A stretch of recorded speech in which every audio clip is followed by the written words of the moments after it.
Hello बच्चों, क्या हाल चाल भाई। जय हिंद। मेरा नाम हिमांशु सोम। आप में से कुछ बच्चे जानते होंगे और कुछ नहीं जानते होंगे। खैर, जानकारी को साइड में रखते हैं। हम ये 10 मिनट शो लेके आए हैं। ये मतलब एक नया इनिशिएटिव है बच्चों। कुछ ना कुछ दिमाग में नया चलता ही रहता है।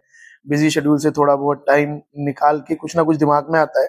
देखो, मैंने तुम्हें पहले भी बताया है कि ये जो सब्जेक्ट है ना, this subject your polity. Polity subject को अगर आप इस तरह से देखते हो ना कि यार इसमें मुझे फंडामेंटल राइट से एक क्वेश्चन मिल जाएगा, इसमें मुझे प्रेसिडेंट से एक क्वेश्चन देखने को मिल जाएगा, तो बच्चों इस मानसिकता को ना थोड़ा सा ठीक करके इस सब्जेक्ट को ना थोड़ा सा वाइडर देखो, है ना। पर्सपेक्टिव, अपना नजरिया थोड़ा सा और अच्छा करो कि भाई पेपर में आए या ना आए, मुझे फंडामेंटल राइट्स इसलिए जानने हैं कि क्योंकि मुझे अपने मौलिक अधिकार पता होने चाहिए। अगर आप ये सोचते हो कि आपकी ओरेटरी स्किल्स अच्छी होनी चाहिए, है ना, आप बहुत अच्छे वक्ता होने चाहिए, उसमें अगर आपको संविधान की जानकारी है तो it would help you a lot. ठीक है। और ये एक यूनिवर्सल सब्जेक्ट है। बिना कॉन्स्टिट्यूशन के, बिना पॉलिटी की नॉलेज के न्यूज़पेपर को बेटा सिर्फ रटा जा सकता है, समझा नहीं जा सकता। एसएसबी के लिए बोल देंगे कि जी आपके लिए न्यूज़पेपर बहुत इंपॉर्टेंट है। अब मान लो न्यूज़पेपर में ये आया है कि भाई इम्पीचमेंट का प्रोसेस चल रहा है, इतनी इतनी सीट्स पे इसको पास किया गया है। अब वो तुम्हें यही नहीं पता कि इम्पीचमेंट होता क्या है, महाभियोग क्या होता है, कौन सा आर्टिकल होता है। So welcome to this series of 10 minute show, जिसमें बेटा 10 मिनट हम आपको हर एक वीडियो के माध्यम से, क्योंकि पूरे दिन तो तुम लोग बैठते नहीं हो, तो 10-10 मिनट के हिसाब से ही मैं तुम्हें संविधान के बारे में बेसिक बेसिक चीजें अपनी हर एक 10 मिनट की वीडियो में बताऊंगा। ठीक है। So welcome to our 10 minute show of Himanshu Som. ये इंडियन कॉन्स्टिट्यूशन सीरीज है, धीरे धीरे अपने संविधान को जानने की। ठीक है। तो अगर कोई आपसे ये पूछे कि कॉन्स्टिट्यूशन क्या है, मतलब इतने बेसिक से अगर हम इसको स्टार्ट करें, तो बेटा ये सेट ऑफ रूल्स है ना। इस कॉफी के ऊपर मैं लिख दूंगा, ये सेट ऑफ रूल्स है। और ये सेट ऑफ ऐसे रूल्स हैं that we as a citizen should abide by. अरे तुमने किसी भी डिबेट में ये बात सुनी होगी कि भाई साहब ये देश चलेगा संविधान से, संविधान सर्वोपर है। ठीक है। तो संविधान अगर सर्वोपर है तो संविधान के बारे में हमें कुछ जानकारी होनी चाहिए। हमारा संविधान लिख के जो तैयार हुआ था, हमारा संविधान लिख के तैयार हुआ 26 नवंबर 1949 को। ठीक है बच्चों। और इसको लिखने में हमें लगे 2 साल 11 महीने 18 दिन। पूरे वर्ल्ड का सबसे बल्किएस्ट कॉन्स्टिट्यूशन हमारा है, मतलब सबसे ज्यादा पेज का, और इसको एलिफेंटेसाइज भी कहा जाता है इसीलिए। ठीक है। तो अब इसमें थोड़ी बहुत चीजें मैं तुम्हें और बताता हूं। जब ये संविधान लिखा गया, अच्छा 26 नवंबर ना, ये डेट ऑफ एनेक्टमेंट है। प्रिएम्बल में लिखा हुआ है एनेक्टमेंट। ठीक है। लेकिन इस बार के सिविल्स के एक अच्छे पेपर में, मॉक में, एनेक्टमेंट और एनफोर्समेंट पे खेल खेला गया। समझेंगे इस बात को आप। एनफोर्समेंट है बेटा 26 जनवरी। ठीक है। 26 नवंबर 1949 को संविधान लिख के तैयार हुआ, और 26 जनवरी 1950 को लागू किया गया था, जिसको आप 26 जनवरी के रूप में जानते हो। तो अगर मैं आपसे इतना बेसिक सा सवाल पूछूं कि जी जो चीज 26 नवंबर को तैयार थी, उसको आपने 26 जनवरी को, मतलब 2 महीने तक का वेट क्यों किया, तो ये बेसिक सवाल, ये बिल्कुल सही है या नहीं। तो इसके लिए आपको इतिहास में जाना पड़ेगा। मॉडर्न इंडियन हिस्ट्री में तुमने पढ़ा होगा 1929 का लाहौर सेशन। आईएनसी के सेशन हुआ करते थे बच्चों। सेशन लाहौर का था। और प्रेसिडेंट कौन थे? प्रेसिडेंट थे हमारे जवाहरलाल नेहरू। ठीक है बच्चों। प्रेसिडेंट थे हमारे जवाहरलाल नेहरू। और यहाँ पे एक रेजोल्यूशन लिया गया था जिसका नाम रखा गया था पूर्ण स्वराज, जिसमें यह कहा गया था कि आने वाली, ये सेशन ज्यादातर दिसंबर के लास्ट वीक में हुआ करते थे, तो जिसमें यह कहा गया कि आने वाली 26 जनवरी को, यानी कि 26 जनवरी 1930 हो जाएगी बच्चों, कि 26 जनवरी 1930 को हमें आजादी में कितना भी टाइम लगे, लेकिन हम अपने आप को स्वतंत्र घोषित कर देंगे आने वाली 26 जनवरी को। ठीक है बच्चों। तो 26 जनवरी 1930 को इसीलिए हम फर्स्ट इंडिपेंडेंस डे के रूप में मनाते हैं। तो इस डेट की सिग्निफिकेंस थी बच्चों, इसीलिए ये भी हमने जो है वेट किया। अब मुझे कोई अच्छे से पढ़ा हुआ बच्चा मुझे ये बताए कि सर जी थोड़ी सी बात रह गई, इसमें भी 26 जनवरी को ही नहीं, 3 चीजें तो ऐसी थी जो 26 नवंबर को ही इंप्लीमेंट कर दी गई थी, एनफोर्स कर दी गई थी। आप मुझे बताओ कमेंट सेक्शन में, 1, दो, वो तीन चीजें कौन सी हैं? मेरे बच्चे अगर हो, मेरे से अगर पढ़े हुए हो तो जानते होंगे, नहीं जानते होंगे तो बच्चे सीख लो, ठीक है। ये देखो, इंपॉर्टेंट आर्टिकल्स छोटे से छोटे और बड़े से बड़े एग्जाम के लिए इंपॉर्टेंट है, ठीक है। ये बेटा पार्ट्स हैं, है ना, अगले उसमें मैं तुम्हें इंपॉर्टेंट पार्ट्स, अमेंडमेंट, इन सब के बारे में बता दूंगा। लेकिन मोटा मोटी ये जान के चलो कि ये पार्ट 1 है, ये संविधान का पार्ट 1 है बच्चों, जिसमें आर्टिकल 1 से लेके 4 तक बात होती है। आर्टिकल 1 अगर मैं आपको एक्सप्लेन करूं तो ये इस तरह से बोलता है कि इंडिया दैट इज भारत, इसमें बच्चों दोनों चीज लिखी हुई है, इंडिया दैट इज भारत।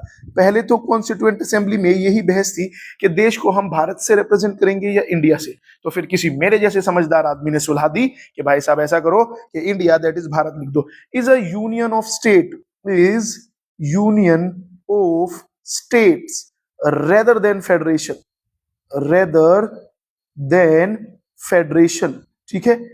इसमें मैं तुम्हें कभी की क्लास में बताऊंगा कि यूएसए को यूनाइटेड स्टेट ऑफ अमेरिका ये नाम कैसे पड़ा। इसके फ्लैग में जो तुम 50 स्टार्स देखते हो ना, वो बच्चों 50 स्टार्स रिप्रेजेंट करते हैं 50 स्टेट्स को, 50 स्टेट्स को, ठीक है। तो वहां पे स्टेट्स एक साथ आए और स्टेट्स ने मिलके देश को बनाया, ठीक है, इसीलिए वहां पे स्टेट्स इंपॉर्टेंट है। लेकिन हमारे यहाँ सेंटर इंपॉर्टेंट है, इसीलिए हम क्वासी फेडरल हैं और थोड़ा सा इंक्लाइनेशन सेंटर की तरफ है। तो आर्टिकल 1 से लेके 4 तक बात करता है यूनियन एंड इट्स टेरिटरीज की। 5 से लेके 11 तक बात की जाती है सिटीजनशिप की।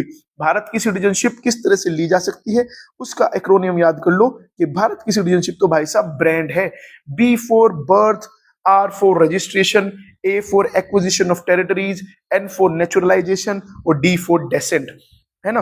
और 5 से लेके 11, फिर ये 12 से है, 13 लिखा हुआ है यहाँ पे। 12 से लेके 35 तक हमारे पास है फंडामेंटल राइट्स, पार्ट नंबर 3 में, जिनको हम बोलते हैं मैग्ना कार्टा, ठीक है बच्चों। उसके बाद 36 से 51 पार्ट नंबर 4 में ये हमारे पास है डीपीएसपी, ठीक है, नोवल डीपीएसपी, जो कि हमने कहां से लिए हैं, आयरिश से। मैग्ना कार्टा के ये हमने कहां से लिए हैं, यूएसए से, ठीक है बच्चों। उसके बाद 51A, ये ओरिजिनली फंडामेंटल ड्यूटीज नहीं थी, अब अगर ओरिजिनली नहीं थी तो अमेंडमेंट लगेगा। 42 अमेंडमेंट एक्ट 1976 सरदार स्वरण सिंह कमेटी की रिकमेंडेशन पे ये चीजें लाई गई थी, ठीक है। फिर 51 के बाद 62, ठीक है।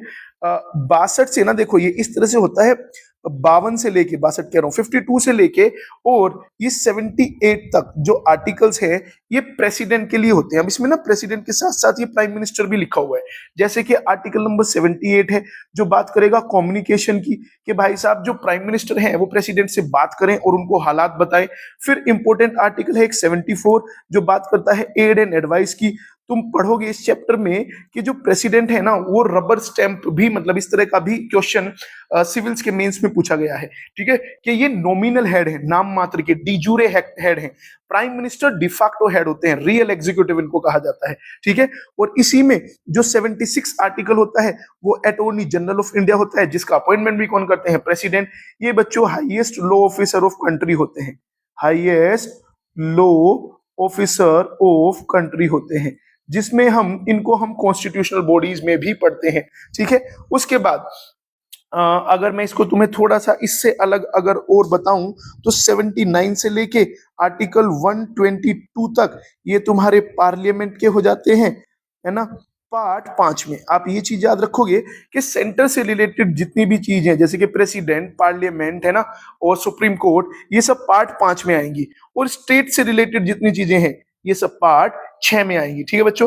तो ये 79 से लेके 122 पार्लियामेंट और 123 होता है बच्चों ऑर्डिनेंस, है ना, ordinance making power of president, ठीक है। और उसके बाद ऑर्डिनेंस अभी मैं तुम्हें यहाँ तो एक्सप्लेन नहीं कर सकता, लेकिन अलग अलग वीडियो में मैं ये चीजें एक्सप्लेन कर दूंगा, ठीक है।